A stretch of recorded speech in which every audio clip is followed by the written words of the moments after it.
Alright, howdy hi there, thrill seekers, and you will notice maybe that Ziggy is nowhere to be found. Why is that? It's because my wife stayed home this week, and he likes her a whole lot better than he likes me, so that's it. He doesn't even notice that I came outside. He's just sitting on the couch with her. I'll see if I can get a cameo of him later.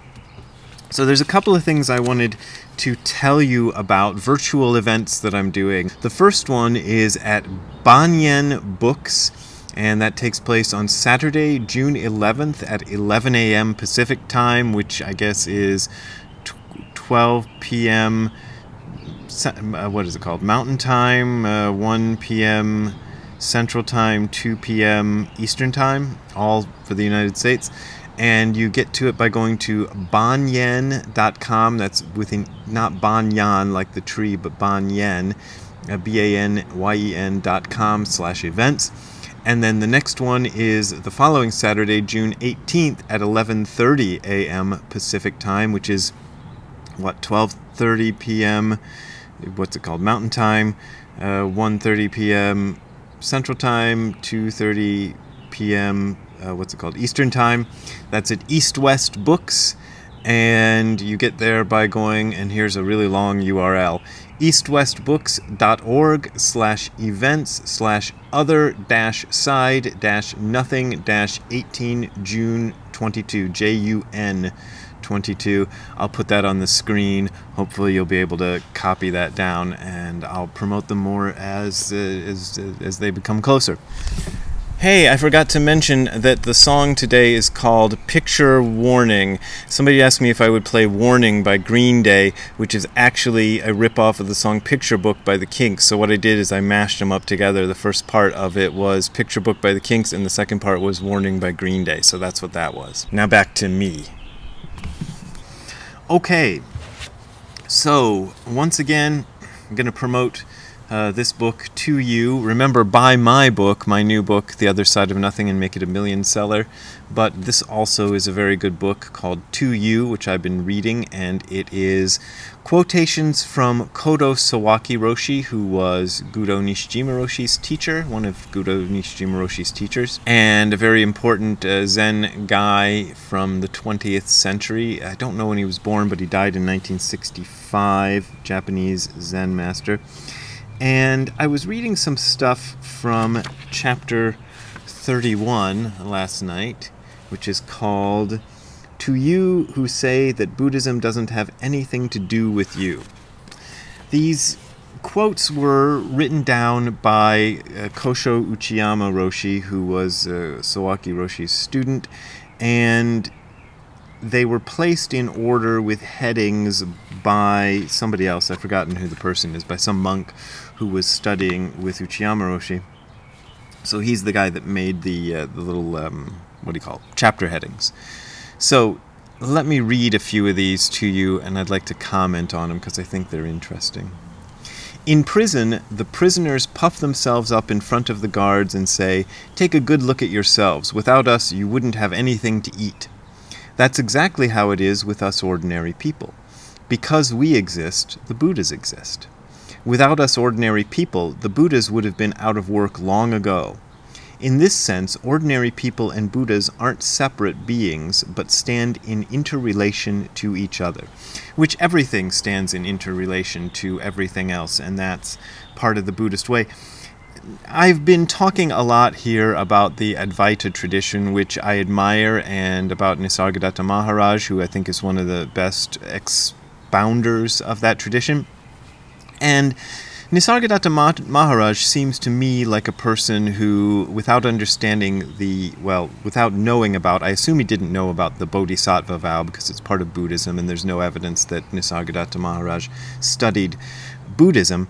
But the Bodhisattva vow says that it's our duty to help the rest of humanity, that we stand in relation to it. And that's one thing that I think is very significant in Mahayana Buddhism, and Zen Buddhism is part of the Mahayana tradition, is this idea that there's a lizard crawling along the wall, and it's really cute, and now he's doing like weird push-ups, and he's like, anyway, I wish I could show you. Anyway, there's another lizard on the other wall. They're big ones too. Anyway, so what was I saying? He's a great exponent, and he seemed to understand the Bodhisattva vow intuitively, even if he didn't take the Bodhisattva vow. But a lot of that tradition, it seems to me, the Advaita Vedanta tradition, it seems to be based on escape from this world. I think everything they do in that tradition is really great, except for that one little last moment when the idea is that we just want out of here. And it's perfectly understandable to want out of here, because this is a world of suffering and distress, and there's problems here, and there is a deeper sort of level of existence in which that is not the case. And Buddhists are aware of this, and the Advaita Vedanta tradition is aware of this. Christians are often aware of this, Muslims are often aware of this, but it tends to be much more of a thing that we focus on in the Buddhist and Hindu traditions.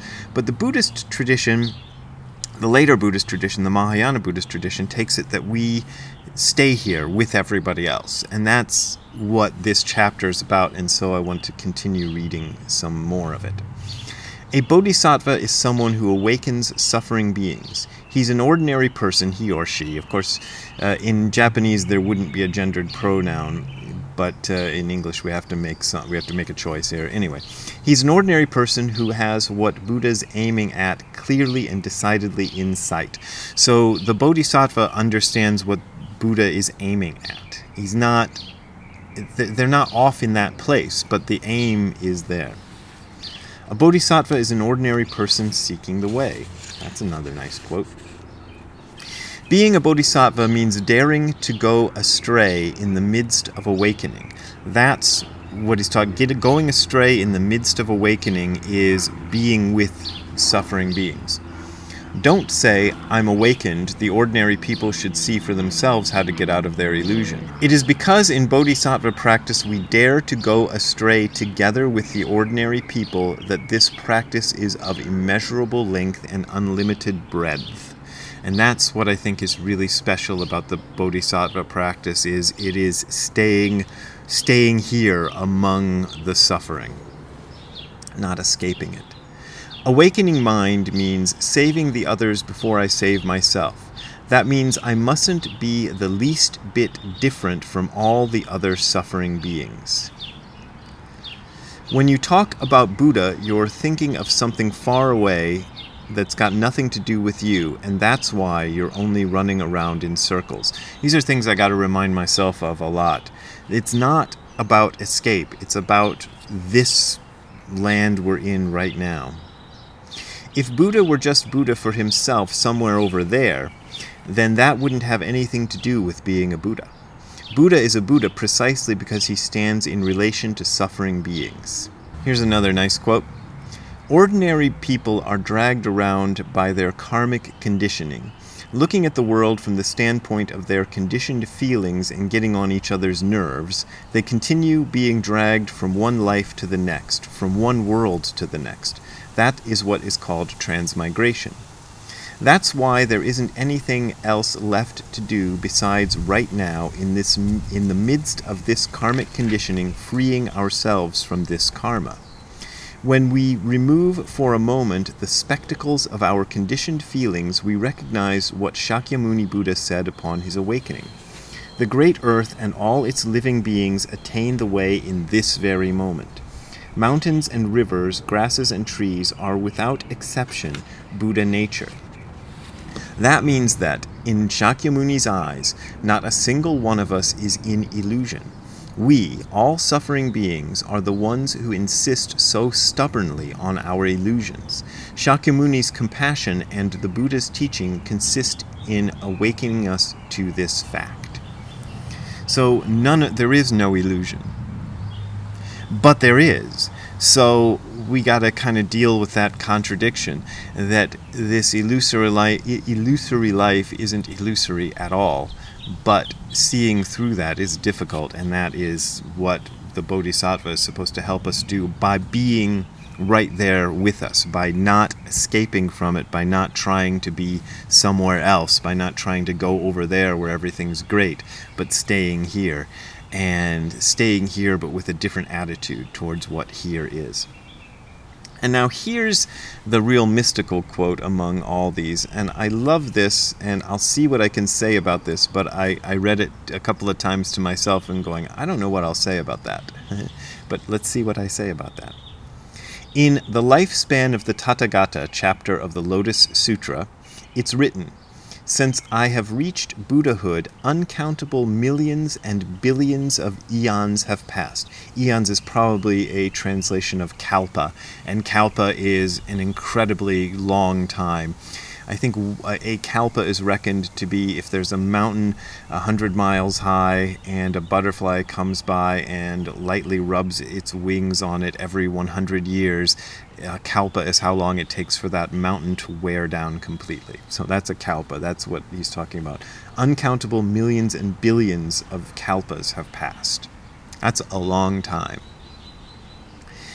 Buddhism, by the way, is the only religion I know of. Well, Hinduism does have it too, so we'll say the Indian system of religions. They're the only ones that reckon spans of time that are comparable to what contemporary science reckons. Other religions, there's that guy in Ohio who built Kentucky, who built a replica Noah's Ark with dinosaurs and Adam and Eve in it, who claims that the world is only 5,000 years old, that kind of stuff. Most other religions have only those kind of time spans in them, but Buddhism and Hinduism have these incredibly long time spans. So, let's continue. That's not only the case, so we remember he said, "Since I have reached Buddhahood, uncountable millions and billions of eons have passed." That's not only the case for Shakyamuni, Buddha. It's also true for Kodo Sawaki and for everyone else as well, for me and for you. Since the achievement of Buddhahood, endless eons have passed. That's what the Lotus Sutra says. Being a Buddha for eons isn't Shakyamuni's exclusive privilege. Again, it's not his exclusive privilege, it's ours as well. That's why we don't practice now in order to attain some satori, some enlightenment later on. We don't practice running after some private satori, something for ourselves alone that isn't to be shared with the rest of the world. By nature, we have always eternally been true Buddhas. And one last quote I'll give you. I don't know if this is a continuation of the previous quote, so I'll just give it to you here. It might be a separate one. Zazen doesn't mean anything besides putting Buddha's practice into practice. That's why we speak of practicing Buddha. And that's practicing Buddha, and that's what we are. We are practicing Buddha, practicing to be Buddha. There was an article in TV Guide magazine that I'll always remember because I was always, even as a kid, interested in translation, and it was about translating comedy, which the writer of the article was explaining was very hard. And the example they gave was there was an American comedy that they were trying to translate into, I think, Portuguese, but I don't remember. Anyway, into some other language. And the joke was, he's a practicing homosexual, and somebody replies, yeah, he's practicing till he gets it right. And the dual meaning of practicing didn't translate into that other language, so they had to find a whole new joke. And every time I see words like practicing Buddha, I always remember that line from TV Guide magazine, and it has nothing to do with anything, but I'm just giving it to you. But I found problems like that when I was translating Japanese into English and vice versa, back when I was working in Japan doing that. Okay, so there you go. I don't know, that's a whole other aside. I'll try to get a cameo from Ziggy. We'll see. If you see a cameo after this, then you know I got it. If you don't, you'll know I didn't. Anyway, if you want to contribute to me reading more books and telling you about them, you can go to the URL you are seeing on the screen below, which is hardcorezen.info/donate. That is hardcorezen.info/donate. There you will find links to my PayPal and Patreon accounts. Those are my main and usually only ways of making a living, and I really appreciate your support. But as always, this is offered for free, so you don't got to pay if you don't want to pay. We will see you next time. Have a good time all the time. Bye. Mm-hmm.